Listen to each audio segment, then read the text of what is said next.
Following the decline of the Indus Valley civilization around 1300 BCE, the Indian subcontinent entered a new era, marked by the arrival of a group of people known as the Indo-Aryans. But who were these Indo-Aryans, and how did they shape early Indian civilization? The Indo-Aryans were a group of nomadic tribes originally from the steppes of Central Asia, near the Caspian Sea. Around 1500 BCE, they began migrating eastward, reaching northern India. Scholars suggest that various factors drove their migration, perhaps climatic changes, search for new grazing lands, or conflicts with other tribes. After crossing into the Indian subcontinent, these Indo-Aryans settled in the fertile plains of northern India, especially along the Saraswati and Ganges rivers. Their way of life was different from the urban Indus Valley people.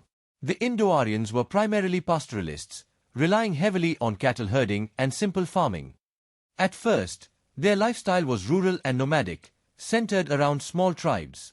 They lived in villages, traveled with their livestock, and didn't build the large, sophisticated cities we saw in the Indus Valley. Instead, their society was based on family ties and a strong oral tradition, passing down knowledge, beliefs, and stories from generation to generation. This period is known as the Vedic Age, named after the Vedas, the oldest sacred texts of Hinduism.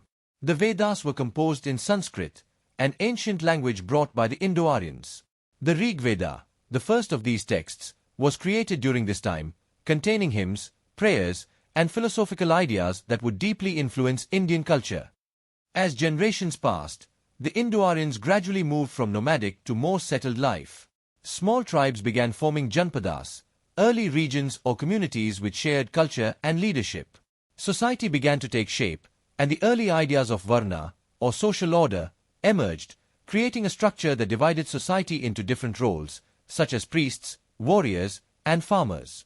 The Indo-Aryans' impact went beyond language and religion. They introduced early forms of governance, set up social structures, and emphasized education through the oral tradition.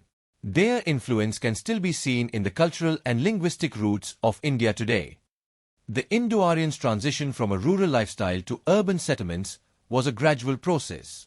Around 1000 BCE, they started forming larger communities called janpadas, or people's territories. These early cities became the centers of culture, trade, and religion, establishing the first organized societies in northern India. Some of the first major janpadas were Kuru and Panchala in the north, followed by Kosal in the east. The Kuru Janpada, located in what is now Haryana and western Uttar Pradesh, is one of the earliest examples of a structured kingdom. The Kurus were known for codifying laws and organizing society into classes. They had one of the earliest forms of governance in ancient India, with rulers, warriors, and sages guiding their people. These cities and kingdoms were more than just places to live. They were cultural hubs. Temples and markets sprang up, bringing people together to trade, worship, and celebrate. As Indo-Aryan society grew, so did its complexity. The Janpadas became more organized, and each kingdom developed its own identity, customs, and governance. Kings began to emerge as powerful leaders, with warriors and priests by their side. These rulers governed their regions, often with the guidance of Brahmins, or priests, who were responsible for maintaining religious rituals and teachings. The Indo-Aryans developed a system where rulers would protect their kingdom in exchange for loyalty and tribute from their people.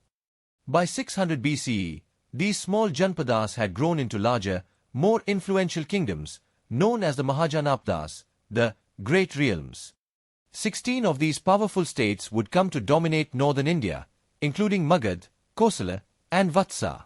These kingdoms marked the rise of political power and set the stage for ancient Indian civilization's golden age. The journey of the Indo-Aryans transformed northern India from small tribal communities to powerful kingdoms. They brought language, social organization, and spirituality that would influence Indian history for centuries. In our next episode, we'll explore how these Mahajanapdas clashed, allied, and ultimately paved the way for the first great empires of India. Thank you for joining us on this journey through early Indian history. If you enjoyed this exploration of the Indo-Aryans and their legacy, please like, subscribe, and share your thoughts. Which early kingdom would you like to know more about? Let us know in the comments below.